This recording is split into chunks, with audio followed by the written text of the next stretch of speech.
যে রাত্রে হলে একরকম, আমি যদি কর্মস্থলে থাকি একরকম, তাই না? যদি রাত্রে হয় ভূমিকম্প, আপনি যদি টের পান, তাহলে আপনি কি করবেন? আপনি বিছানায় শুয়ে থাকবেন, শুয়ে আপনার মাথার বালিশটা আপনার মাথার উপরে, মুখের উপরে নিয়ে আসবেন, মুখ এবং যাতে চেস্ট পর্যন্ত এটা ঢাকা থাকে সেরকম বালিশটা এনে রাখলেন। তাহলে উপর থেকে আপনাকে সরাসরি আপনাকে হিট করলো না, বালিশের উপরে থাকলো। বা আপনি কাত হয়ে জাস্ট খাটের নিচে চলে আসলেন, যদি সম্ভব থাকে আর কি, সময় পাওয়া যায়। অনেক সময় তো আমরা রাতে ঘুমিয়ে থাকলেও হতে পারে, সেক্ষেত্রে সেটা তো রাতে ঘুমিয়ে থাকলে হতে পারে। এখন যদি সিভিয়ার সেকেন্ড হয় তাহলে তো আপনার ঘুম ভেঙে যাবে, তাই না? এখন মনে করেন যে হ্যাঁ, আপনি টের পেলেন, আপনার পাশে আরেকজন আছে বা ছোট বাচ্চা, সে টের পারে নাই, তখন আপনার দায়িত্ব হচ্ছে তাকেও সেভ করা। আপনি একই সাথে আপনি নিজেকে সেভ করবেন, আপনার যে বাচ্চা তাকেও আপনি সেভ করবেন। স্যার, বাংলাদেশে যেটা অনেক সময় দেখা যায় যে অনলাইনের ওয়েবসাইটগুলোতে এক একজন এক একভাবে বিভ্রান্তিমূলক তথ্য সরবরাহ করছে। তো যেটা বলা হচ্ছে, অনেকে বলছে যে খুব শিগগিরই অনেক বড় ধরনের ভূমিকম্প অপেক্ষা করছে। একটি পক্ষ বলছে, আবার একটি পক্ষ বলছে বাংলাদেশ ভূমিকম্প অত সম্ভাবনা নেই। আপনার কাছ থেকে শুনতে চাই। আসলে এই যে ভূমিকম্প কোথায় হয়, হতে পারে এবং কি কত মাত্রার হতে পারে, এই ধরনের এই বিষয়ে ভূতত্ত্ববিদ বা আর্থকুয়েক জিওলজিস্ট তারা এটা নিয়ে কাজ করেন, গবেষণা করেন, জি, এবং তাদের কাছ থেকে আসলে নির্ভরযোগ্য তথ্য পাওয়া যাবে। জি। এখন ভূমিকম্প নিয়ে তো অনেকেই কথা বলতে পারেন, বলার রাইটও রয়েছে, বা যে কারণে তারা বলছেন। এখন যারা এই বিষয়ে গবেষণা করছেন বা ভূতত্ত্ব বিষয়ে যাদের জ্ঞান রয়েছে, তারা অথেন্টিক বা নির্ভরযোগ্য তথ্য দিতে পারেন। জি, অবশ্যই। তো আমরা যেহেতু এখানে ভূমিকম্প নিয়ে কাজ করছি দীর্ঘ 1 দশক ধরে, এবং আমার যে এক্সপার্টিস সেটা হচ্ছে স্ট্রাকচার অ্যান্ড টেকটনিক্স, এবং এটার সাথে ভূমিকম্পর যে রিলেশন, সেখান থেকে আমাদের যে ধারণা সেটা হচ্ছে যে বাংলাদেশের উত্তরে একটা ভূমিকম্পের উৎস রয়েছে, আবার আমাদের পূবে সেখানেও ভূমিকম্পের উৎস রয়েছে। এখন আপনারাও মিডিয়াতে দেখে আসছেন বা পেপারে দেখে আসছেন, আমাদের উত্তরের 2টা উৎস, একটা হচ্ছে হিমালয়ের পাদদেশে, এবং সেটা হচ্ছে 2500 কিলোমিটার দীর্ঘ, পূর্ব থেকে পশ্চিম, সেই আপনার কাশ্মীর আফগানিস্তান থেকে শুরু করে অরুণাচল প্রদেশ পর্যন্ত। কিন্তু ওটা হচ্ছে উৎসটা আমাদের থেকে বেশ দূরে, ওটা হচ্ছে 400 কিলোমিটার উত্তরে। আর আমাদের থেকে 100 কিলোমিটার দূরে, ঢাকা থেকে 100 কিলোমিটার দূরে আমাদের বাংলাদেশের ভিতরেই আর একটা রয়েছে ডাউকি ফল্ট। আর আমাদের পূবে রয়েছে আবার প্লেট বাউন্ডারি ফল্ট, যেটা অরুণাচল প্রদেশ থেকে শুরু করে বাংলাদেশের ভিতর দিয়ে এবং চট্টগ্রামে ওখানে বে অফ বেঙ্গলের ভিতর দিয়ে আন্দামান হয়ে একেবারে চলে গেল সুমাত্রা পর্যন্ত, 3500 কিলোমিটার দৈর্ঘ্যের। এখন এই যে ফাটলগুলা প্লেট বাউন্ডারি, এটার এক এক সময় এক এক অংশে ভূমিকম্প সৃষ্টি হয়, এবং একটা বয়সের ব্যবধানে 500 হতে পারে, 700 হতে পারে, 1000 বছরে হতে পারে, ব্যবধানে আবার ওখানে নতুন করে শক্তি সঞ্চিত হয়ে আবার একটা বড় ভূমিকম্প সৃষ্টি হয়। স্যার, এই আলাপটাই চালিয়ে যেতে চাই, তবে বিরতি নেওয়ার সময় হচ্ছে, আমরা একটু বিরতি থেকে ঘুরে আসি। দর্শক, কোথাও যাবেন না, আমাদের সঙ্গেই থাকুন।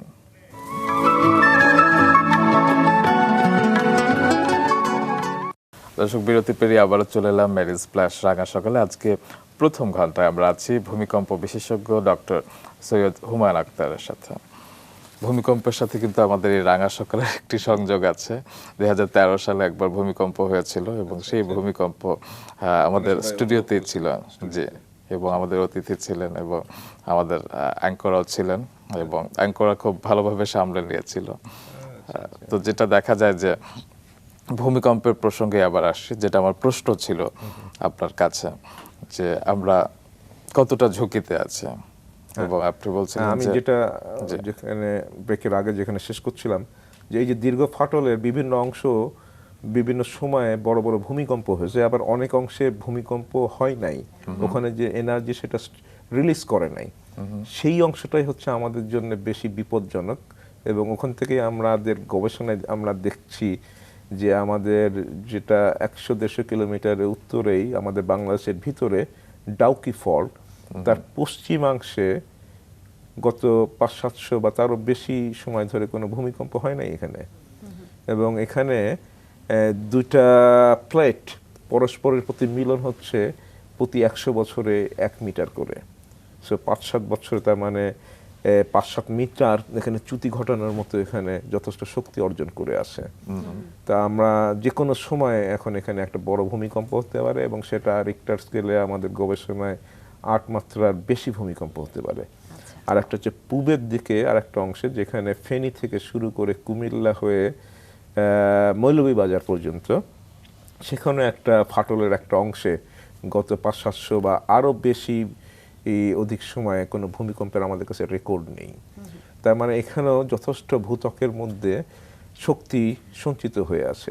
এবং এখানে 25 থেকে 30 কিলোমিটার গভীরে দুটা প্লেট, এই একটা প্লেট এই একটা প্লেট, এটা আটকে আছে, লকড হয়ে আছে।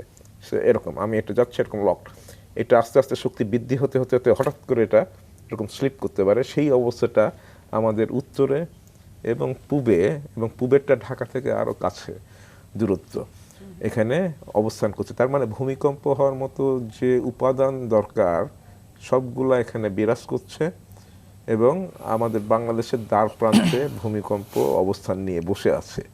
যে কোনো সময় এই ভূমিকম্পটা সংঘটিত হতে পারে। এখন অন্যান্য প্রাকৃতিক দুর্যোগের মতো যেরকম আগের থেকে পূর্বাভাস দেওয়া যায়, ভূমিকম্পের ব্যাপারে কোনো পূর্বাভাস নাই, কিন্তু এইটুকু আমরা একটা চিত্র দিতে পারি যে হ্যাঁ, আমাদের এই জায়গাটায় সম্ভাব্য ভূমিকম্প হওয়ার সম্ভাবনা রয়েছে, যেটা আপনি বললেন, যেটা আমি বললাম। এবং এই অঞ্চলের যেটা হিস্টোরিক্যাল আর্থকুয়েক, সেইটা পর্যালোচনা করলে দেখা যায় যে বেশিরভাগ ভূমিকম্প হচ্ছে মনসুন বর্ষা টাইমে বা বর্ষার পরবর্তী সময়ে। এখন জানি না সামনে আমাদের বর্ষা আসছে। আরেকটা ব্যাপার স্যার লক্ষ্য করলাম যে বেশ কয়েকটি যে ভূমিকম্প হলো সেটা 12:30 1টা দুপুর বেলাতে এবার একটু বেশি হলো। তো এই সময়টাই দেখা গেল যে হলো না, এটা সময়টা তো এটা কোনো না, যে যখন এটা আপনার যে শক্তিটা, সেই শক্তিটা ধারণ ক্ষমতা বেশি হয়ে যাবে তখনই ভূমিকম্প হবে। এখন এটা রাত 12টায় হলো না দিন 12টায় হলো, এখন যদি রাত্রে হয় তাহলে ক্ষয়ক্ষতির পরিমাণ অনেক বেড়ে যাবে। আর দিনের বেলায় হলে, যদি ছুটির দিনে হয় তাহলে ক্ষয়ক্ষতি কমবে। আবার যদি ওয়ার্কিং ডেতে হয়, যখন সবাই একটা স্কুল কলেজ একটা সংস্থায় অনেক লোকজন কর্মময় রয়েছে, সেইখানে তাহলে ক্ষয়ক্ষতির জীবনহানিটা অনেক বেশি হবে। স্যার আপনার কাছ থেকে ভয় পেয়ে গেলাম যে ঝুঁকির পরিমাণটা শুনে। তবে আপনার কি মনে হয় যে আমাদের প্রস্তুতি যথাযথ? না, আমাদের আসলে প্রস্তুতি খুব একটা নেই, তবে প্রস্তুতি শুরু হয়েছে 2008 সাল থেকে। সিডিএমপি তারা একটা গবেষণা করেছে, স্টাডি করেছে ঢাকা, সিলেট এবং চিটাগাংয়ে, যে আমাদের এইখানকার ইমারতগুলা, স্থাপনাগুলার কি অবস্থা, ভূমিকম্প হলে এটা কি ক্ষয়ক্ষতি হতে পারে। তারা একটা এই ধরনের একটা গবেষণা করেছেন, এবং ভূমিকম্প পরবর্তীকালে কিভাবে উদ্ধার কাজ পরিচালনা করা যেতে পারে তার জন্য তারা কন্টিনজেন্সি প্ল্যান করেছেন। স্যার, যেটা বলছিলেন যে আমরা তো ভূমিকম্পের ক্ষেত্রে পূর্বাভাস দিতে পারছি না, তো সতর্কতার জন্য আমরা কি কি করতে পারি, এবং এর জন্য কোনো প্রতিষ্ঠান কি আছে যারা সতর্ক করতে পারে মানুষকে? যেসব অঞ্চল আপনি বলছেন যেসব অঞ্চল ঝুঁকিতে আছে, তারা কি করতে পারে? তারা তো ওই আমরা যেটা জানি টেবিলের নিচে যাচ্ছে বা এসে যাচ্ছে, কিন্তু প্রত্যেকটা মানুষের কাছে আমরা কিভাবে পৌঁছে দিতে পারি? হ্যাঁ, এটাই হচ্ছে যে আমি যেটা বললাম যে কিছুটা প্রস্তুতি সিডিএমপি তারা করেছে ভূমিকম্প পরবর্তীকালে, কিন্তু এখানে একটা গ্যাপ আছে। সেটা হচ্ছে যেটা আপনার প্রশ্নতেই সেই গ্যাপটা আরো আমার কাছে মানে বেরিয়ে আসলো, সেটা হচ্ছে ভূমিকম্পের আগে তাহলে আমাদের কি করণীয়, যে প্রস্তুতি, ভূমিকম্পের সময় আমি কি করব, কিভাবে নিজের জীবনটাকে বাঁচাবো, এইটার ব্যাপারে সরকারের তরফ থেকে বা দুর্যোগ ব্যবস্থাপনা ব্যুরো থেকে কোনো দিক নির্দেশনা নেই। এইখানেই হচ্ছে গ্যাপটা, বা ফায়ার সার্ভিস আর সিভিল ডিফেন্স, এখান থেকে কোনো দিক নির্দেশনা নেই। আসলে এটা একটা মহড়া, ভূমিকম্পের মহড়া হওয়া উচিত।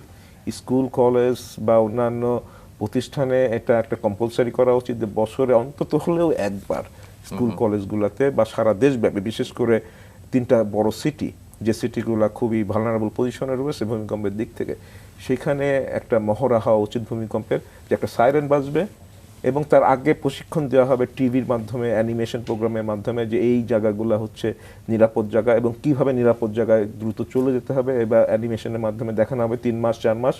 তারপরে সরকার থেকে হয়তো একটা সাইরেন দেওয়া হলো, তার মানে এটা হচ্ছে ভূমিকম্পর সিগন্যাল, এবং ওই সময় যে যার অবস্থানে থাকবে সেই অবস্থানের মধ্যেই তারা নিরাপদ জায়গায় আশ্রয় নেবে। তাহলে এইটা হলে হবে কি, একটা মানসিক প্রস্তুতি গড়ে উঠবে।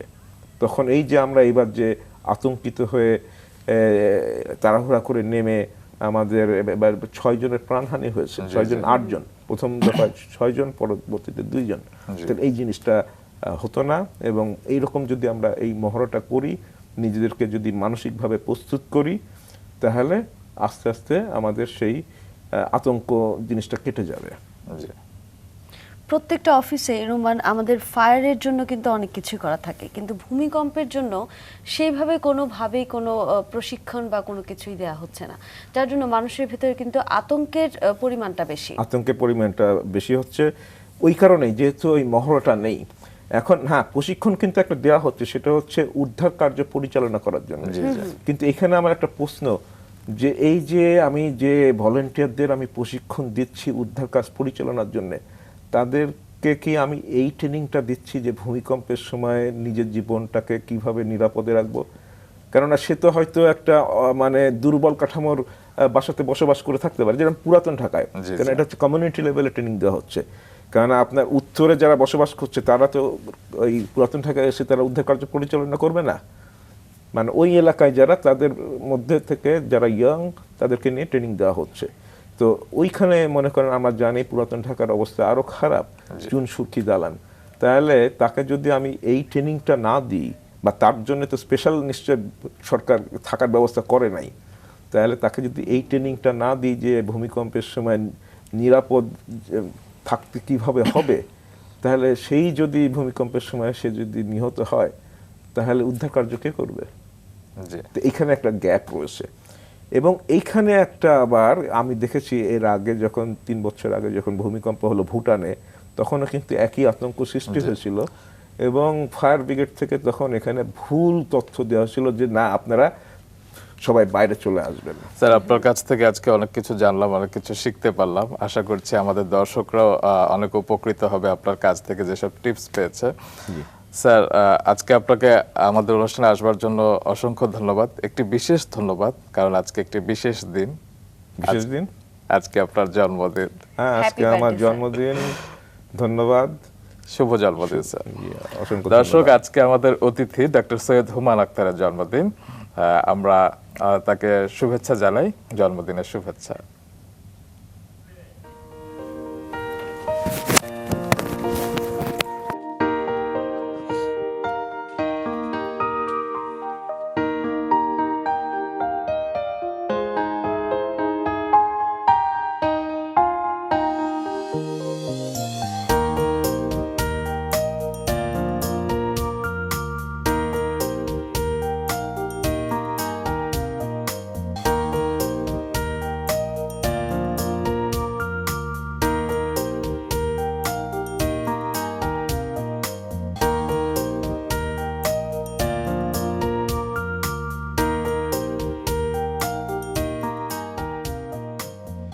আজকে আমাদের অতিথি ডক্টর সৈয়দ হুমায়ুন আখতারের জন্মদিন। আমরা এখন কেক কাটবো স্যার। স্যার, আমাদের অনুষ্ঠানে এসে আপনি এই যে আমাদের সাথে শামিল হয়েছেন, কেমন লাগছে স্যার এই বিশেষ দিন? এটা খুবই সুন্দর লাগছে। আর আজকে যে কাকতালীয়ভাবে আমার জন্মদিনেই এই অনুষ্ঠানটা হয়ে গেল, এবং যে সকালবেলায় সকালের শুরুতেই আমার জন্মদিনের কেক কাটার আয়োজন, এটা আসলেই আমার কাছে খুবই ভালো লাগছে। এবং এটা মনে হয় এটা প্রথম যে সকালবেলায় আমি আমার জন্মদিনের কেক কাটছি। স্যার, আমরা এখন কেক কাটতে চাই sir, please. Happy birthday to you, happy birthday to you, happy birthday.